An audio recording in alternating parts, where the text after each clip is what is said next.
Assalamualaikum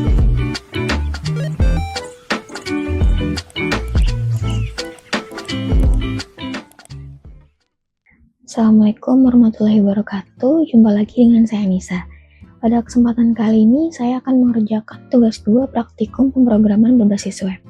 Di sini tugasnya kita disuruh untuk melanjutkan website yang sebelumnya. Hanya saja fokusnya berubah menjadi aplikasi website berbasis JavaScript Vue.js sebagai framework. Jadi websitenya akan menjadi lebih hidup dan interaktif. Untuk dummy datanya seperti biasa sudah disediakan, yaitu ada file data bahan aja.js yang tinggal dipakai saja nantinya. File ini juga yang nantinya menjadi template atau acuan untuk membuat file JavaScript, stock app, dan tracking app nanti. Untuk tugasnya kita disuruh mengembangkan 2 halaman website, yaitu halaman stok bahan ajar dan halaman tracking delivery order. Untuk ketentuannya sudah ada semua di sini, apa saja yang harus kita buat, guide-nya. Kemudian di sini juga ada petunjuk pengerjaannya, seperti kita harus menggunakan data binding, conditional, property seperti computed atau method, dan juga ada watchers. Oke, langsung saja kita menuju ke VS Code-nya. Pertama-tama saya memisahkan struktur HTML dan logika JavaScript-nya agar lebih rapi. Kira-kira ada 3 inti utama dari Vue.js yang saya terapkan di sini. Pertama, data binding. Di HTML ini kita bisa melihat penggunaan kode vModel dan v-for.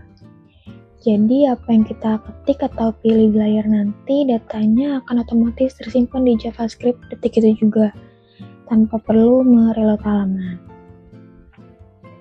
Kemudian yang kedua, pada script di bagian file JavaScript stock app-nya, saya menggunakan fitur computed properties seperti yang diperintahkan. Nah, di sini fungsinya untuk membuat logika filter dan sorting untuk data stok. Keuntungannya di sini nanti dia hanya akan menghitung ulang data kalau kita mengubah filternya aja. Jadi pencarian datanya juga jadi super cepat. Kemudian yang ketiga, pada JavaScript tracking app, saya menggunakan watchers. Dimana fitur ini tugasnya nanti untuk mengawasi kolom mahasiswa. Jadi cuma boleh menggunakan angka. Kalau misalnya kita masukkan huruf, sistem akan otomatis menghapus dan menyisakan angkanya aja.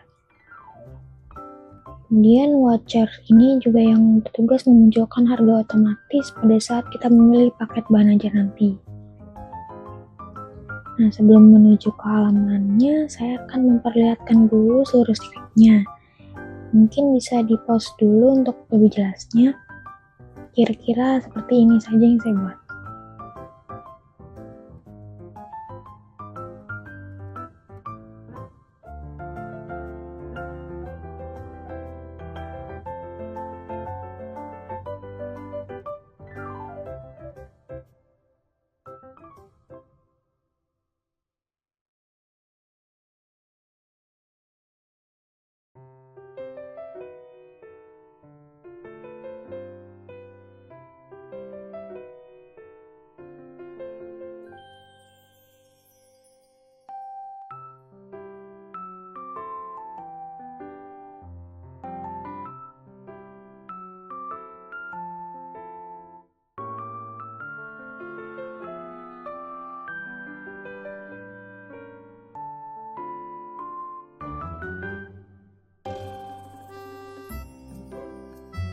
Baik, langsung saja kita menuju ke halaman uji cobanya. Kita login dulu. Kemudian masuk ke halaman informasi stok bahan ajar. Nah, di sini sudah ada fitur filter yang saling terhubung dari hasil computed properties tadi. Saya praktekkan. Contohnya kalau kita pilih filter daerah UPBJJ yang mana aja, nanti pilihan kategori di sebelahnya akan otomatis menyesuaikan. Nah, untuk mengubah filternya dari awal lagi, kita bisa langsung mengklik reset filter. Dan di sini saya buat juga tombol untuk mempermudah pekerjaan kita seperti untuk menampilkan stok yang sudah menipis atau kosong dan harus di-reorder. Lanjut, di bawahnya di sini ada detail informasi stok bukunya secara lengkap. Nah, di sini berkat info.cs-nya pada bagian status kita bisa secara otomatis melihat keterangan warna hijau jika stoknya aman, atau kalau menipis jadi warna kuning. Dan kalau misalnya kita coba ubah stoknya jadi kosong,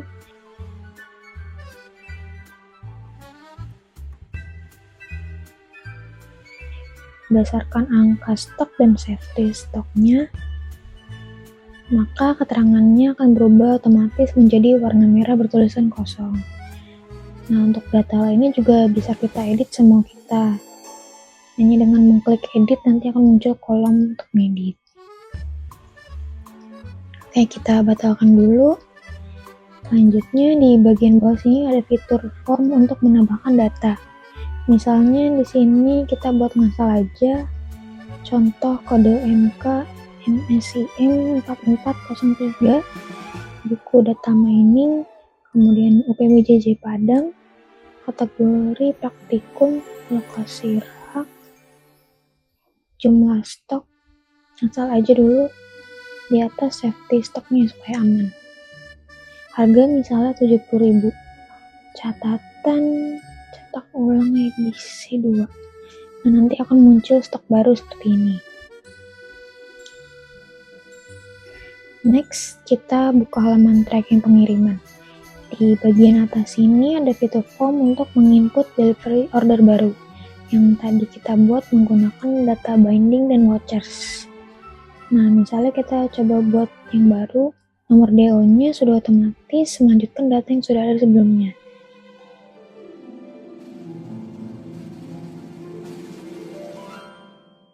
Kemudian NIM, nama, ekspedisi. Nah, kalau kita udah pilih paket bahan ajarnya, nanti rincian paket dan harganya sudah langsung muncul di layar secara otomatis. Untuk tanggal kirimnya biar nggak ribet, atur satu-satu, kita pakai fitur langsung ke tanggal hari ini aja. Setelah itu kita klik tambah. Nah, di sini sudah muncul data yang barusan kita input. Kenapa nomor DO-nya saya buat muncul otomatis? Karena misalnya kita coba masuk ke nomor yang udah ada nih. Contoh pakai nomor ini.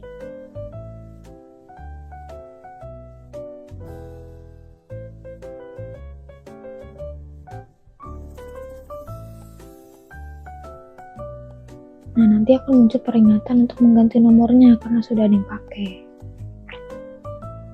Kemudian di sini juga ada fitur yang udah ada di tugas sebelumnya, yaitu cek status pengiriman by nomor delivery ordernya. Kita coba copy yang di sini misalnya. Nah, dia akan muncul status pengirimannya. Dalam perjalanan, kemudian riwayat perjalanannya. Atau kalau misalnya di sini kan udah ada daftar delivery order yang sudah kita buat nih. Bisa juga langsung dilacak menggunakan fitur tombol aksi yang ada di sini untuk melacak secara otomatis tanpa harus mencari nomor DO-nya. Nah, di sini muncul untuk status pemesanan punyanya Agus Pranoto yang sudah selesai diantar.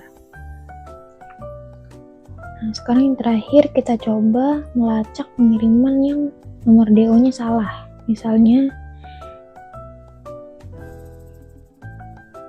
nah nanti akan muncul teks peringatan nomor DO tidak ditemukan seperti ini nih. Baik, untuk tugasnya sudah selesai, kurang lebih itu saja pembahasan pada tugas 2 praktikum pemrograman berbasis web kali ini. Terima kasih untuk Bapak dosen dan teman-teman yang sudah menonton. Kurang lebihnya mohon maaf. Assalamualaikum warahmatullahi wabarakatuh.